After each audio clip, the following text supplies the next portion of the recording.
person memorizes, Juz Amma, he opens his own masjid in his basement. When he memorizes up to Tabarak, he get member in that basement. He memorized to Qad Sami Allah, he comes up, and open the whole house, come for Jumu'ah. The first Jumu'ah that he gonna start giving is to shout, this sheikh is this sheikh is that. So basically the unity that Prophet ﷺ gave us with the best methodology, sound, it's like we left it behind. We start that unity under the same umbrella that Prophet ﷺ started the unity from. Same thing. What's that? Number one, we have to believe that we can fix and put the unity somewhere. If we in our own homes, meaning in our own society, we don't have unity. We build unity in wherever we are. Right now, where we are, don't worry about the unity in that country, the unity in that. If you fix the unity of the country and you did not fix yours, what's the point? So you always start where? Start where you are.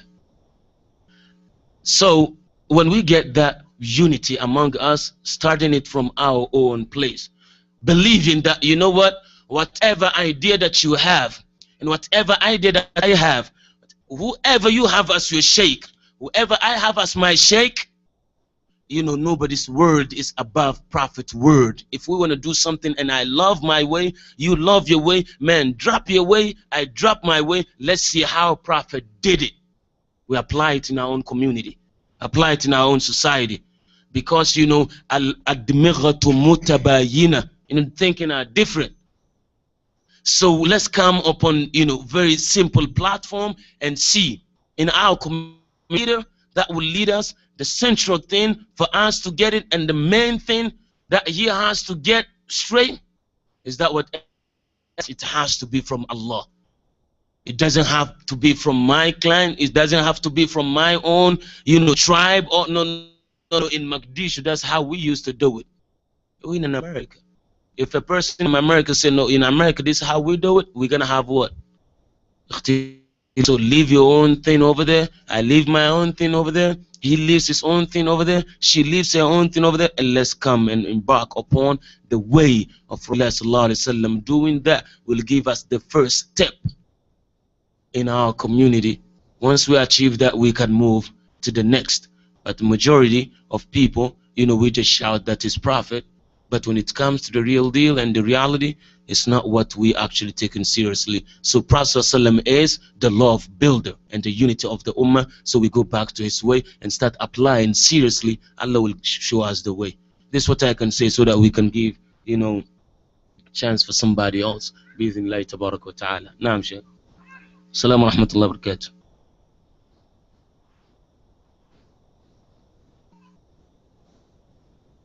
What is the best way to raise our children in the Western world? As a Muslim, yeah. As a Muslim, what's the best way? Okay. You see the best way? The best and the best way?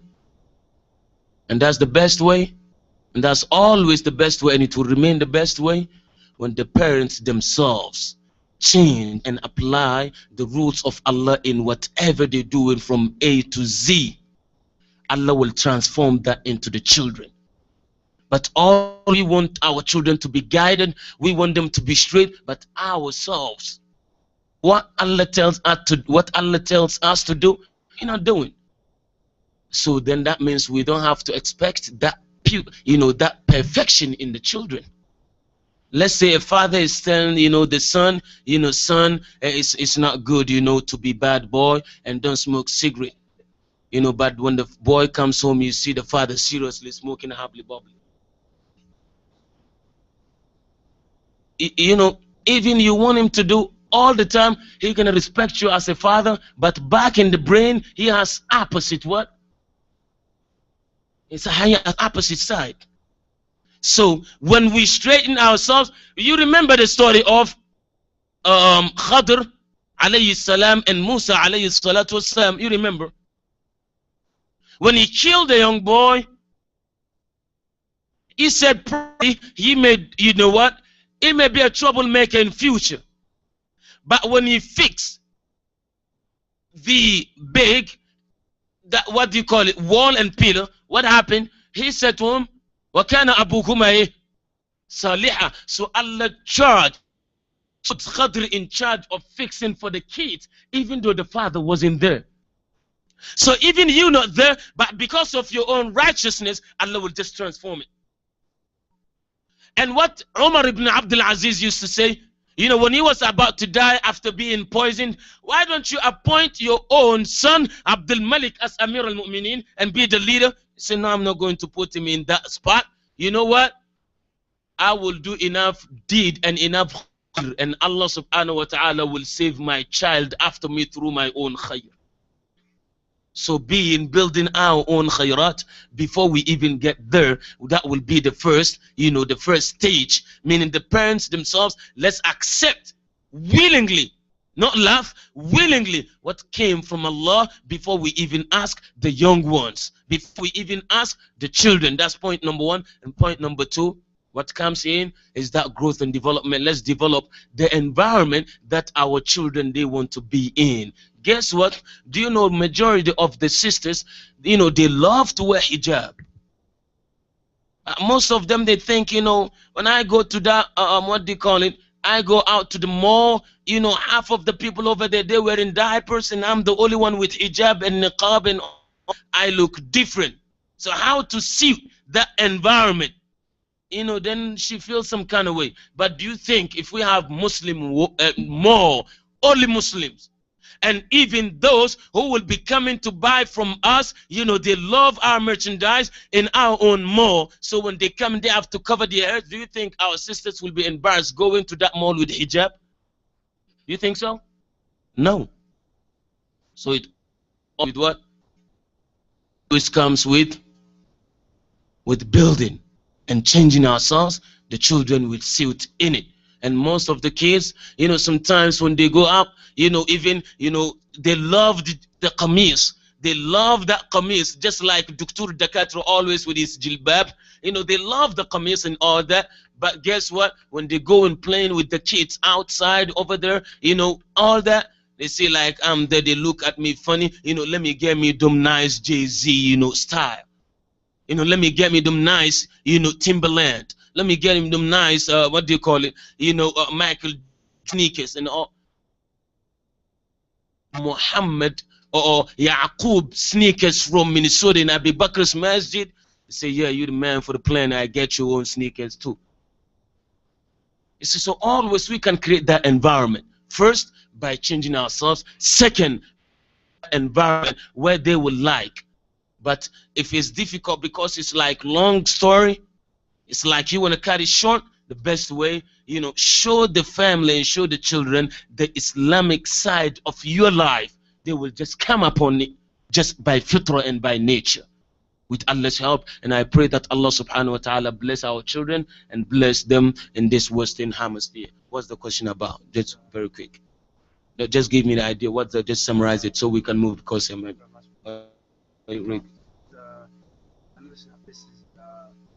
tips memorizing the Quran. Tips of memorizing the Quran. That's the summary of it. How to get closer to Allah? Then what? With the Quran and what? Khalas? What's the meaning of khalas? You know, you teach me. I didn't get that big straight.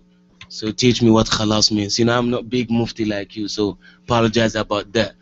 You know, so I need some vocabs. That khalas is powerful word to me. Doctor? No, that's Doctor. Yeah, mufti. Okay, so that's the tips of memorizing Quran. What tips of memorizing Quran? First and foremost, you know, in Arabic, the scholars, they always say, La budda min at-takhalli qabla at-tahalli. Always get yourself ready before you build something and put something. If you are thirsty and you want pure water and cool your system, if the cup that you want to use and drink is dirty, would you have pure water? No, so you have to what? Clean it first, make sure it's clean, and then you can pour what? Water in it. That's number one. And also, if you have that glass of in that glass that you want to drink water from, if you have it turned upside down, can you pour water in it? you're gonna pour the whole year. You can't get no water to drink. So first you have to make sure that you are what? That brain is very, very what? Is ready to memorize or to get into that Quran. But do not say, well, let me try. You don't try Quran. Don't try it. Do it. Like Ibn al-Qayyim said, person may do something and succeed. Somebody will come and try to do the same thing. He will not succeed, or she will not succeed. Why? Because he's, well, let me try and see.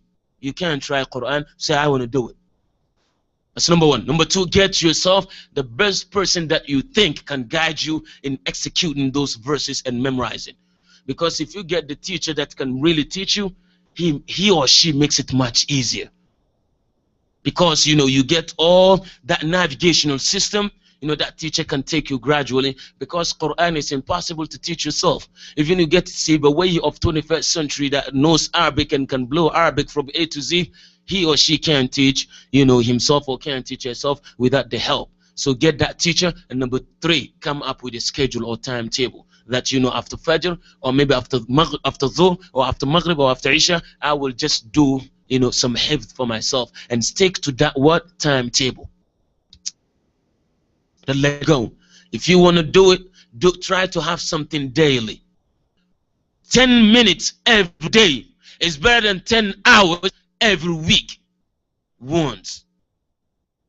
If you will only read 10 hours, let's say in a week you read 10 hours, and in a week every minute, at the end of the week, 10 minutes, that's what? That's how many minutes? 7 minutes? That's 70 minutes. Can you compare 70 minutes with 10 hours? Can you? But every day, 10 minutes, that amount to 70 minutes is much better than 10 hours once a week. Because repetition and repeating every day, even a small amount of time, is much better than doing too much. But it's maybe once a week or twice or thrice a week. Maintain it every day. Just do. But if you can do more every day, and stick to it. But guess what? Nothing comes easy in this life. Nothing comes easy. Sometimes it's going to be challenging, but try your best. But do you know the best time, guys? As Imam Khatib al-Baghdadi mentioned, the best time, waqt al-sahar. And it's time, like the time we eat in sahur. And before you memorize, don't sit around in a place where there are a lot of bling stuff. Meaning bling stuff, you sitting, you get this nice, mashallah, this nice looking, flower in front of you, and this nice one, and you get some shining stuff. So while you're memorizing, Bismillah ar-Rahman ar-Rahim, then you look, then you went back, with qala Allah ya Isa, inni mutawaffik, then you look, then you're gonna forget Ibn Maryam over there, because this will take Ibn Maryam from your memory. So get a very plain place that nothing will take your attention. So Khatib al-Baghdadi mentioned in his book. And then after that, try your best to get it, step by step, and every day do little. But whenever you feel like, I have energy to memorize, try and step up to memorize. Sometimes you just sitting, you can be sitting or doing something, then all of a sudden you have the passion, you want to memorize either a hadith, or you want to memorize a statement, or something came up, you just want to memorize it. That moment is the best moment to memorize, because at that time, your heart is widely open to receive it.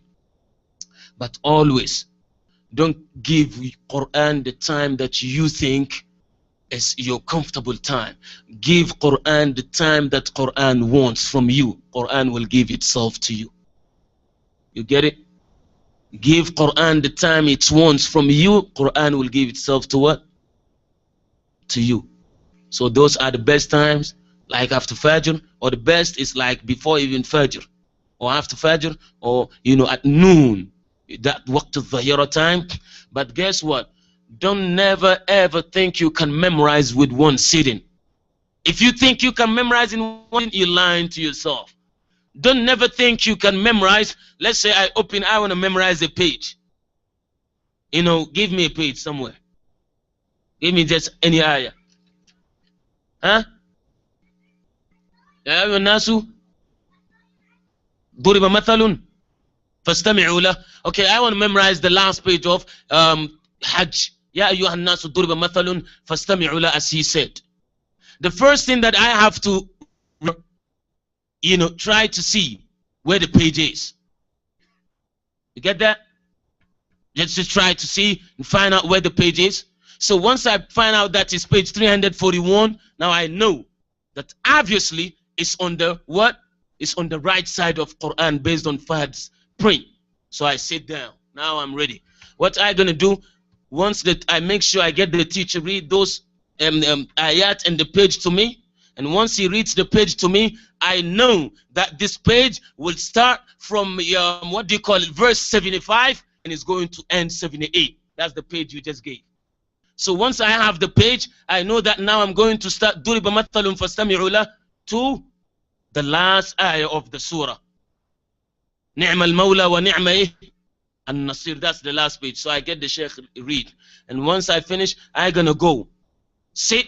يا أيها الناس ضرب مثل فاستمعوا له. I'm gonna keep on looking at each and every letter, each and every what letter. يا أيها الناس. Yeah, I'm gonna look closely to the ya in ya ayyuha, and then go to the mad, and then go to the hamza, then go to the ya, and go to the ha, then go to the alif, then go to the hamza to wasl, and go to the lam, go to noon, go to mad, go to sin. It's just like I'm photographing that into my memory, moving slowly so that I can see the way each and every letter is written. Because Quran, the script of Quran and the way Quran is written, it's not like the way we Arabs write in Arabic today. They're not the same.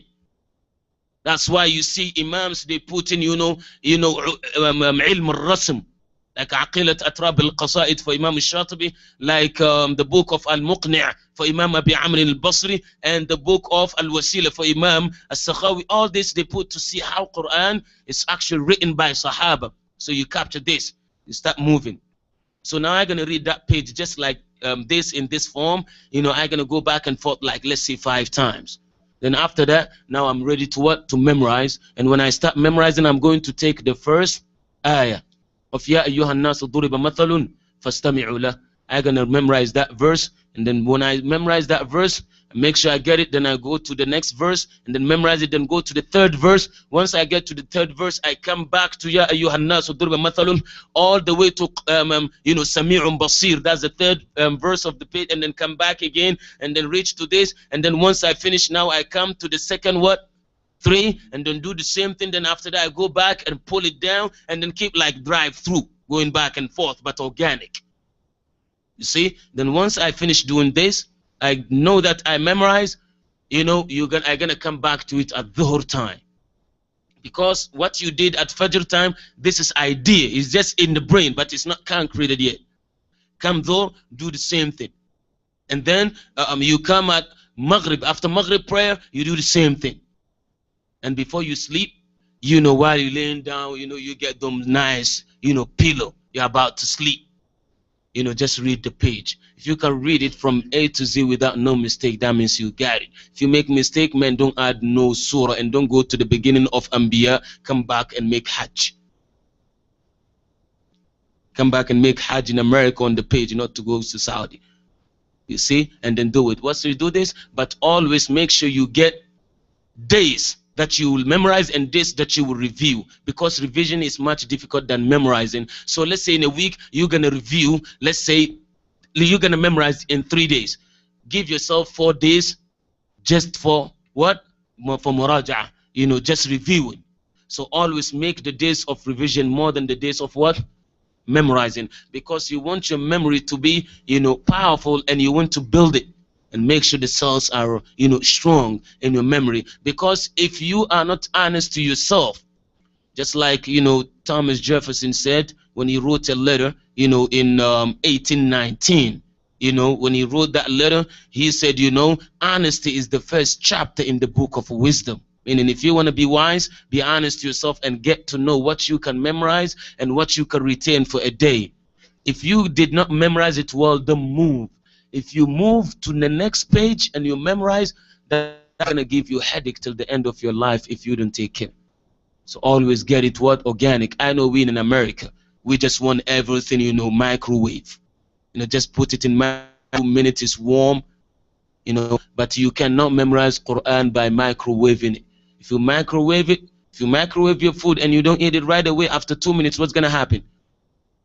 The food gonna get cold. Likewise, if you microwave your Quran, in 2 minutes, you're gonna forget.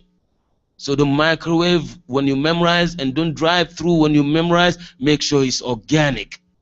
You're gonna get it. May Allah bless you. Sorry, for taking a little time, because this very important, and I know the youth, they're really into it. So I apologize for taking a little time, in this. So we will stop here. وآخر دعوانا الحمد لله العالمين ثم الصلاة ما تخشادي على محمد النبي الهادي ما هتفت ورقاء بالنياح وغرد القمري في الصباح. السلام عليكم ورحمة الله وبركاته. زادك الله حرصا الشيخ Okasha Hassan for the talk, wallahi, that we enjoyed and benefited a lot from. As the Sheikh said, the points that he stressed, إياكم بالجماعة عليكم بالجماعة وإياكم بالتفرق. We need to be unified and we need to stay away from disunity. أيها الناس حاسبوا أنفسكم قبل أن تحاسبوا. Let's be responsible for ourselves before we are taking responsibility of. Let us invest in our youth, as Sheikh Okasha said, and let us take use of those three principles, those foundations, and let us put them into action, inshallah, so we can see the fruits of our endeavor, inshallah. The Sheikh will be with us tomorrow, we hope, inshallah. So inshallah, we ask that you all come back, inshallah, and we will keep you informed on if you will be with us or not, bidnillah. Tomorrow is in Masjid al-Shafi'i after Maghrib. As the Sheikh said, she's going to be at Masjid al-Shafi'i, Imam in Cedar tomorrow, Maghrib time, inshallah. For all of us. I want to see Imam al-Shafi'i then. No, go ahead. So inshallah, as you heard, he's going to be at Masjid Imam al-Shafi'i in Cedar tomorrow, Maghrib time, inshallah.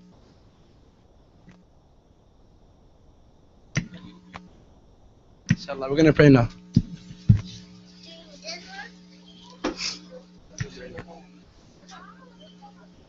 Allahu Akbar, Allahu Akbar,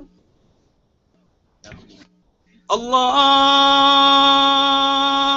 Akbar,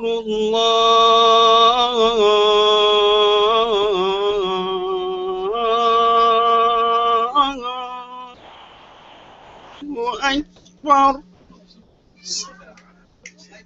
أشهد أن لا إله إلا الله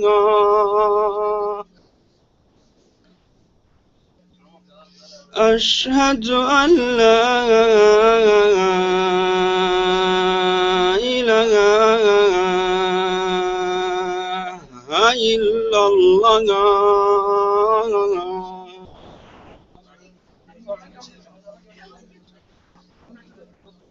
أشهد أن محمدًا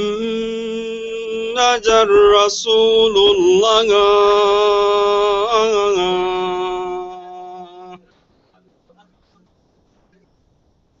أشهد أن محمدًا رسول الله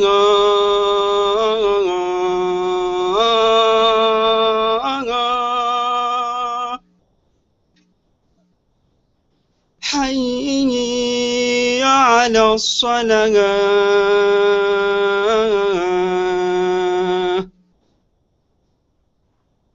حي على الصلاة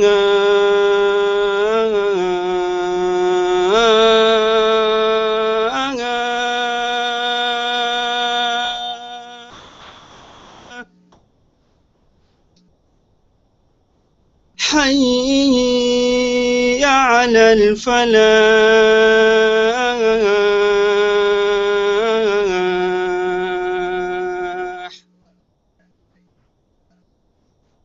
حي على الفلاح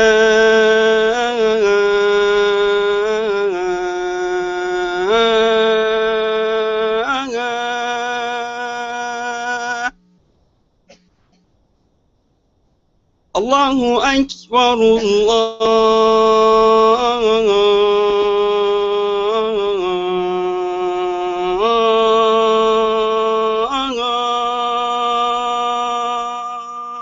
أكبر